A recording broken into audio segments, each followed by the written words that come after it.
Dalla Marca trevigiana al bellunese cresce a dismisura il focolaio Covid di cittadini rientrati dai Balcani. Già oltre 260 positivi non avevano rispettato l'obbligo di quarantena e tampone.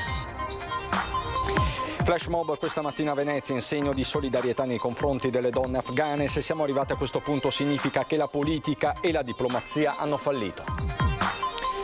L'inchiesta sul caporalato all'interno di Grafica Veneta, 3 baseleghe, interrogati 2 manager, il GIP ha revocato gli arresti domiciliari e disposto l'obbligo di dimora.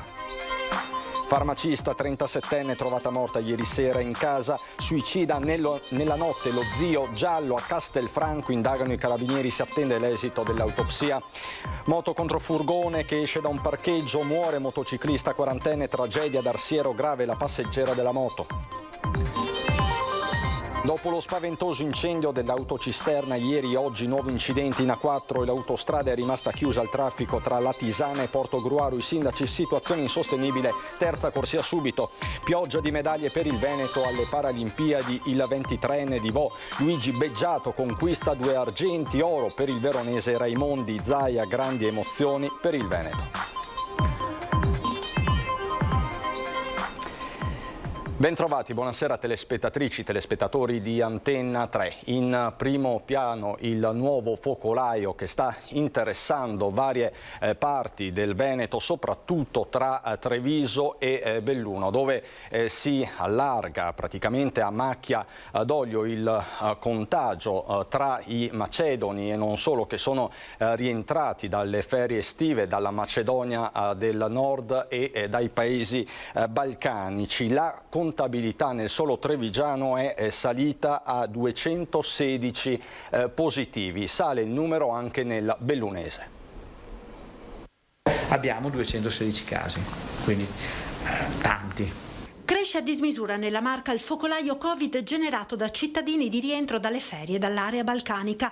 Sale a 135 il numero di positivi della Macedonia del Nord, ai quali se ne aggiungono altri 52, 23 di rientro dal Kosovo e 29 dall'Albania.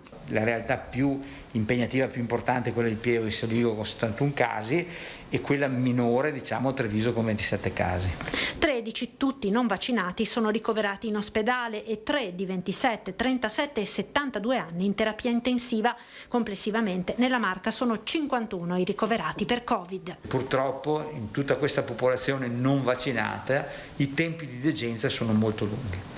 I tracciatori dell'ULSS 2 sono al lavoro alla ricerca dei contatti di queste persone rientrate dai Balcani in pullman o con mezzi propri, senza rispettare le misure anti-Covid e soprattutto senza fare la quarantena di 5 giorni ed il tampone previsti dalla normativa. Sono rientrati dalla Macedonia, avevano l'obbligo di fare il tampone prima di ritornare ovviamente nel mondo lavorativo o anche nella loro abitazione. Purtroppo non l'hanno fatto, quindi hanno disatteso una norma, tanto che verso qualcuno noi saremo portati a fare una segnalazione alla pubblica autorità, in modo tale poi da arrivare anche a una sanzione amministrativa. L'appello dell'azienda sanitaria a tutti coloro che sono rientrati da questi paesi è di recarsi a fare il tampone, anche perché si tratta di persone che lavorano e potrebbero quindi diffondere ulteriormente il contagio ai colleghi o, nel caso di badanti, agli assistiti. Solo consiglio noi possiamo dare alle famiglie che ricevono poi le badanti è quello di chiedere loro il Green Pass, in modo tale da essere, protetti loro, il loro anziano se è vaccinato oppure perché non si è vaccinato per motivi di salute, e di conseguenza quindi richiedere il Green Pass garantisce a chi dà il datore di lavoro una tranquillità per quanto riguarda la trasmissione del contagio. Copione analogo, dicevamo, nel bellunese, dove la contabilità parla di 50 contagi. Ieri erano una trentina, oggi 50. In particolare 38 positivi sono rientrati dalla Macedonia, 7 dal Kosovo, 5 dall'Albania, quindi totale 50 per la provincia dolomitica. Anche qui l'appello dell'autorità sanitaria è quella di farsi farsi il tampone ed è rivolta a tutti gli stranieri che stanno rientrando dai loro paesi d'origine finite le ferie. I paesi balcanici sono inseriti nella lista della Farnesina tra i paesi quindi ad alto rischio, per i quali servono la quarantena di 5 giorni e il tampone. Ma rimaniamo nel bellunese, dove in queste ore è arrivato un appello importante alla vaccinazione che abbiamo raccolto, quello del dottor Gian Giacomo Nicolini, pediatra infettivologo dell'ULS1 Dolomiti. Oggi vi racconterò le motivazioni per cui ho vaccinato i miei ragazzi contro il SARS-CoV-2 e per cui spero di riuscire a darvi delle indicazioni per vaccinare anche voi i vostri figli. Il dottor Gian Giacomo Nicolini, pediatra e specialista in infettivologia negli ospedali di Belluno e Pieve di Cadore, membro del direttivo della Società Italiana di Infettivologia in età pediatrica, spiega dati alla mano efficacia e sicurezza del vaccino mRNA approvato per i bambini sopra i 12 anni. L'efficacia è estremamente elevata, alcuni studi documentano addirittura il 100% di efficacia in età pediatrica anche nei confronti della variante Delta. Per quanto riguarda gli effetti collaterali, questi sono veramente rarissimi, molto poco importanti. Rarissimi gli effetti collaterali, 4 casi su milioni di soggetti vaccinati con risoluzione spontanea in pochissimi giorni. In questo momento delicato, afferma Nicolini, è fondamentale ridurre la trasmissione e la diffusibilità del virus per cercare di avere un effetto gregge e quindi di proteggere anche le persone che non si possono vaccinare. È importante avere una copertura dell'80%. La quota che manca in questo momento è quella proprio dei nostri figli, dei nostri ragazzi. È molto importante poi che i nostri figli possano tornare ad avere una vita relazionale assolutamente normale, e questo nell'ambito domestico chiaramente, ma anche nell'ambito scolastico, nell'ambito sportivo, dove i protocolli potranno, nel momento in cui i ragazzi saranno vaccinati, cominciare ad essere un po' più leggeri. I nostri ragazzi hanno assolutamente bisogno di tornare alla loro socialità, aggiunge Nicolini, che precisa ancora. È vero che i ragazzi si ammalano meno e si ammalano con una sintomatologia meno importante rispetto agli adulti, ma abbiamo anche avuto anche qui a Belluno dei casi importanti, per cui con terapie più prolungate nel tempo, con risoluzione più lenta nel tempo, quindi non pensiamo che sia sempre proprio un virus innocuo anche nei confronti dei nostri figli. Io i miei ragazzi più grandi in età da vaccino li ho vaccinati, e voi? Questa è la domanda tutt'altro che retorica del pediatra infettivologo dell'ULS1, e connesso è il tema del rientro a scuola anche sul fronte della capienza dei mezzi di trasporto e di TPL, trasporto pubblico locale. Proprio in vista del rientro a scuola, i sindacati del trasporto nel Padovano chiedono al governo risorse per potenziare il personale. A settembre ripartono le scuole e il nodo principale, oltre ai controlli sul Green Pass del personale docente e scolastico, resta quello del trasporto pubblico utilizzato dalla gran parte degli studenti. Al momento si parla di obbligo di Green Pass per gli autobus di lunga percorrenza che si spostano tra regioni, ma i sindacati chiedono già al governo di non far gravare sugli autisti il peso dei controlli sulla capienza e sulle norme anti-Covid. La capienza viene portata all'80% della disponibilità dei posti. Anche qui speriamo che il governo anzi pretendiamo che il governo non dia carichi di lavoro già al personale autista, perché già guidare è un impegno. Dover anche verificare i numeri, verificare il Green Pass, verificare le mascherine, sarebbe una cosa che va solo a discapito del lavoro dell'autista. Con l'inizio dell'anno scolastico i sindacati chiedono dunque un rafforzamento del personale per far fronte ai controlli sui mezzi, visto che molto spesso in questi mesi non sono mancati momenti di tensione con gli utenti, magari sorpresi senza mascherina. Vengano impegnati dei lavoratori a fare delle verifiche esterne, a verificare la copertura dell'80%, a verificare il rispetto delle norme anti-Covid. Rimaniamo nel Padovano per un sondaggio sul Green Pass tra i baristi e i ristoratori aderenti ad Appe a 3 settimane dal via al provvedimento. Per ora, complice la bella stagione, i clienti si sono adattati, la vera incognita è l'autunno. L'aria frizzante di fine agosto mette i brividi ai soci app che sinora hanno avuto un incontro morbido con il Green Pass. È quanto emerge da un sondaggio su una platea di un centinaio tra baristi e ristoratori padovani. I risultati del sondaggio a 3 settimane dall'avvio del Green Pass dimostrano come sia dal lato dei consumatori che dal lato degli esercenti le modalità di accesso ai locali siano state in gran parte assorbite. Il 43% dei clienti non ha avuto sinora problemi con il Green Pass, il 36% qualche lamentela. 6 ristoratori e baristi su 10 lo controllano all'ingresso nel locale, 1 su 10 non fa nessuna verifica. L'incognita vera è il prossimo autunno, quando i Deor non potranno più essere utilizzati, un'incognita che preoccupa la stragrande maggioranza dei pubblici esercizi. Alcuni hanno già previsto che installeranno dei funghi riscaldanti, ad esempio nelle aree esterne, oppure cercheranno di richiudere in qualche modo le verande su uno o su 2 lati, però ci sono tantissime attività che non hanno plateatico esterno, o se ce l'hanno è un plateatico non adeguato ad accogliere un numero sufficiente di clienti. Difficoltà che vanno ad aggiungersi alla ridotta capienza dei locali causa distanziamento. Per questo servono nuove misure di sostegno. Noi chiediamo alle istituzioni e agli enti preposti di attivarsi affinché per quelle attività che non dispongono e non possono disporre di spazi adeguati all'esterno siano previsti degli incentivi, delle agevolazioni in maniera da cercare di aiutare queste imprese che per motivi non dipendenti dalla volontà dell'imprenditore non riescono in questo momento ad avere una redditività sufficiente. Flash mob questa mattina a Venezia a sostegno delle donne dell'Afghanistan. Se siamo arrivati a questo punto significa che la politica e la diplomazia hanno fallito. La politica e la diplomazia hanno fallito se dopo 20 anni siamo a questo punto. Io mi ricordo, sono entrata la prima volta nel 2001 e sembrava che tutto fosse possibile. Se dopo 20 anni di soldi, di sangue, di persone che sono andate, siamo qua a doverci riunire perché siamo allo stesso punto, vuol dire che forse adesso è la gente che deve scendere in piazza e far sapere alla propria politica che a noi questo non sta bene. Anche la giornalista Barbara Schiavulli, inviata in Afghanistan, è testimone diretta di quanto sta accadendo. Ha partecipato a #SaveAfghanistanWomen, il flash mob in campo San Geremia a Venezia, in segno di solidarietà nei confronti delle donne afghane. Iniziativa organizzata da Venezia Manifesta, il sindacato Giornalisti Veneto e l'associazione Stampa Veneziana. Non sono iniziative rituali. Necessario tenere altissima l'attenzione, perché è vero che tra breve si chiuderà l'aeroporto, ma dobbiamo fare ogni sforzo perché si aprano altri corridoi umanitari, perché c'è gente che rischia di essere ammazzata semplicemente per avere avuto amore per la libertà e i diritti civili.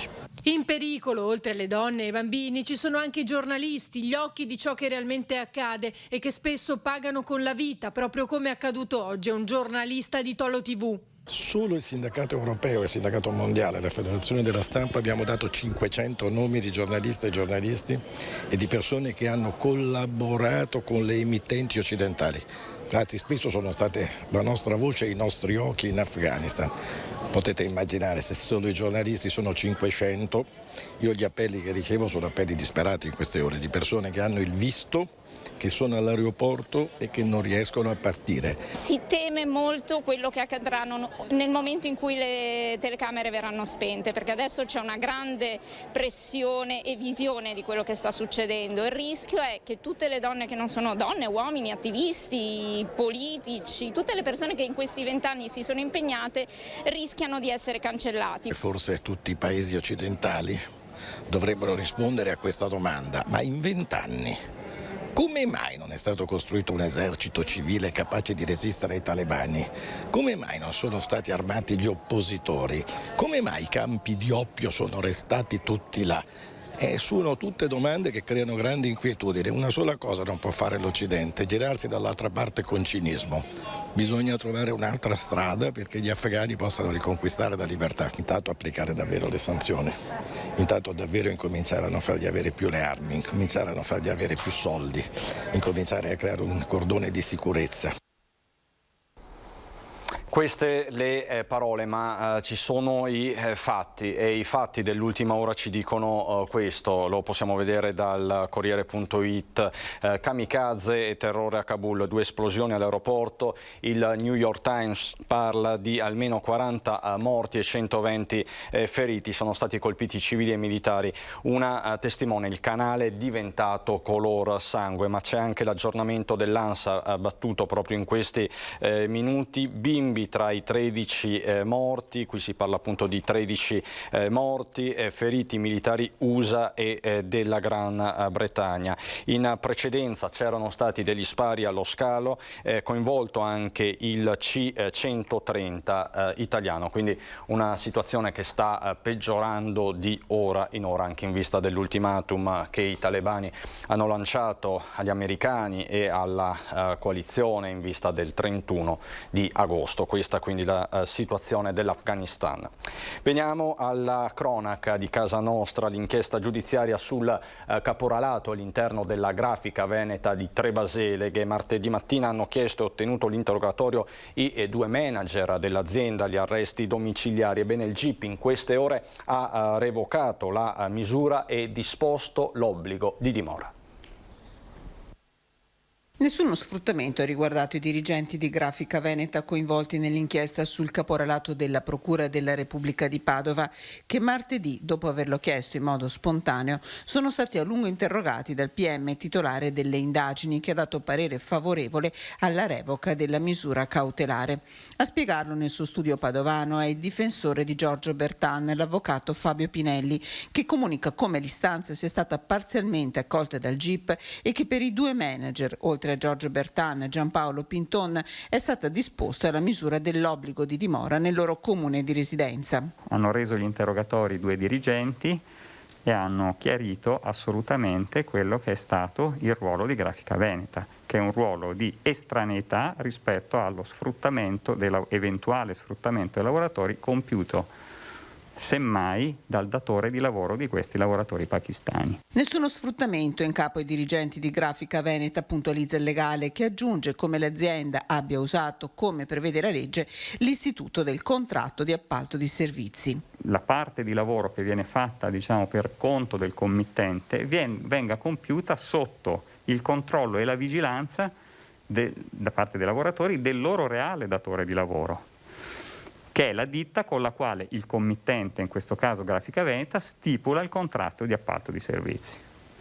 Questo per dire che il controllo e la vigilanza sui lavoratori non è compito del committente. L'appalto di servizi rappresenta l'1,8% della spesa complessiva per la manodopera per Grafica Veneta nei primi 6 mesi del 2021, cifra che negli anni precedenti arrivava al massimo al 3%, precisa l'avvocato Pinelli.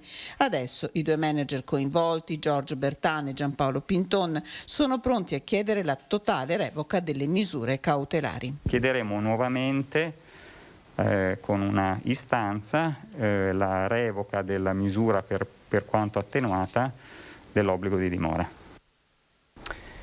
Occupiamoci ora di quello che è già stato ribattezzato il giallo di Castelfranco Veneto. Una farmacista di 37 anni, ieri sera più o meno a quest'ora, è stata trovata morta dal compagno in casa, sul posto medico legale Carabinieri. E poi c'è stato un dramma nel dramma, perché nella notte si è suicidato anche lo zio della donna, gettandosi da un ponte. La cronaca nel servizio di Nicola Marcato. Proseguono serrate le indagini dei carabinieri del nucleo investigativo per capire come sia morta Serena Fasan, la farmacista di 37 anni trovata priva di vita all'interno di questo appartamento al piano terra di via Ponchini a Castelfranco Veneto. A trovare il corpo è stato il compagno della donna, Matteo Piva, ieri nel tardo pomeriggio, allarmato perché non rispondeva al telefono. Appena entrato in casa ha trovato la 37enne riversa a terra in corridoio. Nella cameretta dormiva il figlioletto della coppia di 2 anni. Inutile l'allarme al 118 lanciato dal compagno. Medico e infermieri del SUEM non hanno potuto far altro che constatare il decesso della donna. Una morte che lascia sgomenti. Guardi, veramente sono distrutto. Io stanotte non ho dormito un minuto. Era una persona buonissima, aiutava tutti chi che aveva bisogno, le voleva tanto bene al suo bambino e anche al suo marito. E nella notte al dramma si è aggiunto un altro dramma perché è stato rinvenuto il cadavere dello zio della donna di 55 anni, Simone Fasan, morto suicida dopo essersi lanciato dal ponte sul torrente Astego a Pieve del Grappa. Forse una tragica coincidenza, forse l'uomo non ha sopportato la morte della nipote, di certo da tempo soffriva di alcune fragilità. Le indagini dovranno chiarire anche gli aspetti di questa vicenda e capire se ci sono correlazioni. L'attenzione degli inquirenti fin dal primo momento si è concentrata sullo stato dell'appartamento, dove però non sono emersi segni di effrazione nella porta o nelle finestre. Si esclude in questo modo l'ipotesi della rapina finita male. Si è propensi a pensare che il decesso possa essere stato causato da un malore, ma per i carabinieri per ora ogni ipotesi è aperta. Al momento sul corpo della donna non sono stati riscontrati segni che possano far pensare ad una morte violenta, ma ora sarà fondamentale l'esito dell'autopsia. Indagine a questo punto indispensabile per chiarire le cause del decesso della povera mamma, molto nota in città anche per il suo lavoro di farmacista alla Fonte della Salute, dove a ricordarla è il suo titolare. Io l'unica cosa che sto facendo con i miei colleghi è di superare questo dolore e di cercare di ricordarla e di renderle onore per quello che lei è stata. Ulteriori dettagli, aggiornamenti nel telegiornale di Treviso a partire dalle 19:30. Andiamo adesso nel Vicentino, dove un motociclista è morto e è in ospedale al San Bortolo dopo essersi scontrato ieri sera con un'auto in retromarcia. Arsiero, l'ultima tragedia della strada si consuma in pochi maledetti istanti. Sono le 9 di sera quando in via dei Longhi un 25enne alla guida della sua berlina esce da un parcheggio, ma lo fa in retromarcia e proprio in quel momento sta passando una moto. A bordo Andrea Canale, 40enne di Tonezza del Cimone, e una coetanea di Vigonza. Lo scontro è fatale. Per il 40enne la situazione appare subito gravissima. Viene ricoverato all'ospedale San Bortolo a Vicenza, ma non ce la fa. Muore per lo shock emorragico. L'amica invece viene ricoverata all'ospedale di Mestre in prognosi riservata. Sul posto i carabinieri di Valdastico che accertano la dinamica dell'incidente e fanno l'alcol test all'automobilista che risulta negativo. La macchina e la moto vengono poste sotto sequestro a disposizione della Procura di Vicenza, mentre il 25enne di Arsiero, che secondo i rilievi dei militari ha omesso di dare la precedenza, è stato denunciato per omicidio stradale. Dopo lo spaventoso incidente di ieri che vi abbiamo raccontato con l'autocisterna andata a fuoco, un'altra giornata, la seconda giornata campale sulla A4, rimasta di nuovo chiusa al traffico. Vediamo perché. Riaperta al traffico a mezzanotte, richiusa alle 5:30 del mattino. Un altro stop per l'autostrada A4 chiusa sempre nel tratto tra Latisana e Porto Gruaro, dato che alle 5:30 del mattino un camion che trasportava polli ha urtato il New Jersey perdendo parte del carico.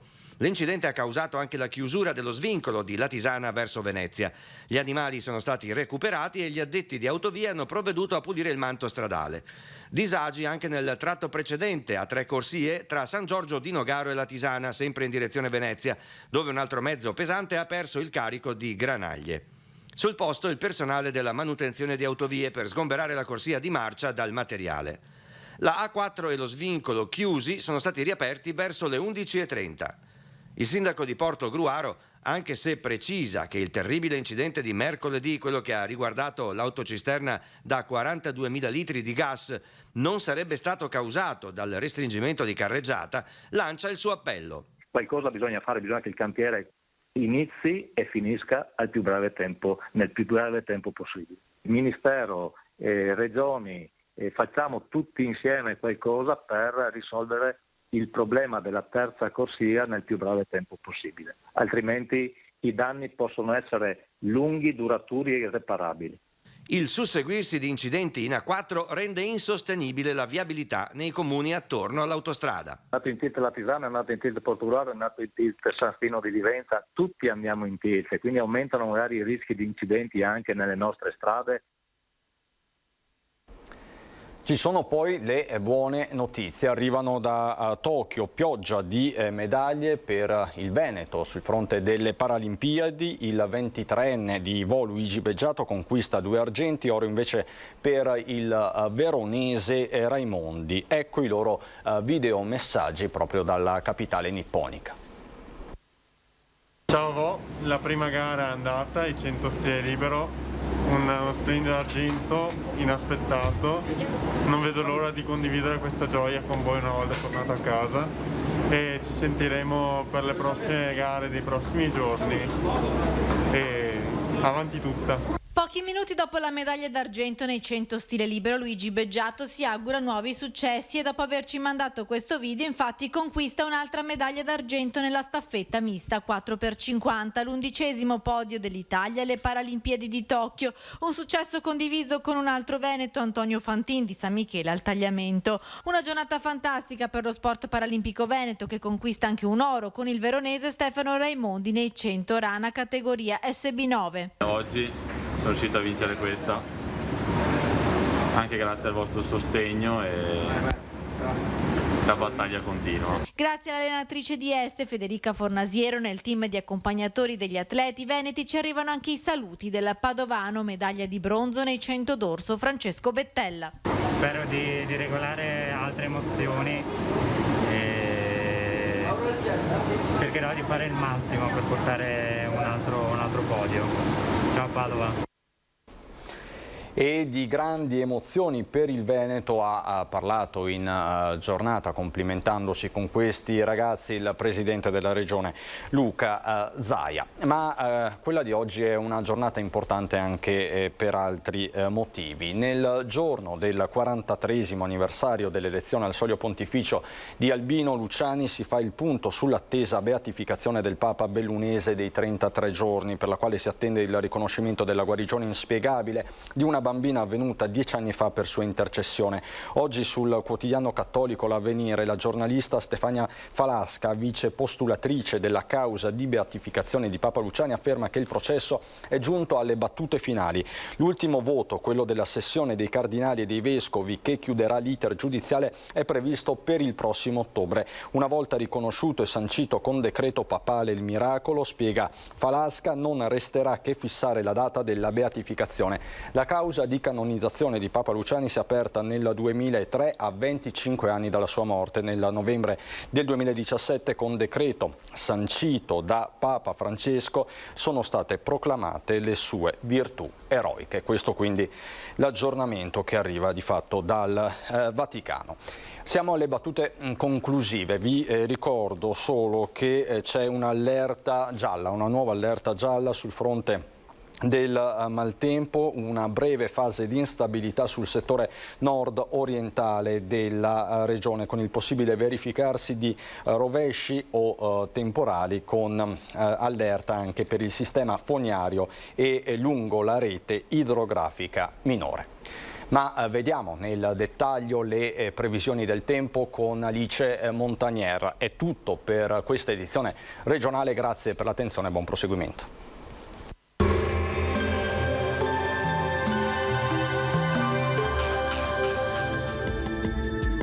Bentrovati al meteo. Un impulso instabile proveniente da nord-est attraversa il nostro territorio. Il tempo non peggiorerà in maniera decisa, ma comunque qualche disturbo ci sarà. Vediamo insieme il dettaglio. Sul Veneto nuvolosità irregolare, a tratti estesa al mattino, alternata comunque a schiarite più ampie. In pianura saranno probabili precipitazioni sparse, specie sui settori più sud-orientali. Sulle zone montane, a partire dalle ore centrali, saranno possibili anche qui locali piovaschi. Venti moderati dai quadranti orientali. Temperature in sensibile calo e ben inferiori alla media del periodo, minime comprese tra 13 e 19 gradi, massime invece tra i 23 e i 27 gradi. Ci spostiamo ora sul Friuli Venezia Giulia, dove avremo la stessa situazione con sole prevalente ma anche con occasionali precipitazioni sui rilievi. Temperature minime tra 13 e 16 gradi, massime sui 25 e 26 gradi. Infine diamo uno sguardo al Trentino Alto Adige, dove avremo un contesto simile con ampio soleggiamento. Anche in questo caso però nel corso del pomeriggio non si escludono degli acquazzoni. Temperature minime intorno ai 14-15 gradi, massime sui 27 gradi all'incirca. Dal meteo di Antena 3 per ora è tutto, grazie per l'attenzione, arrivederci al prossimo aggiornamento.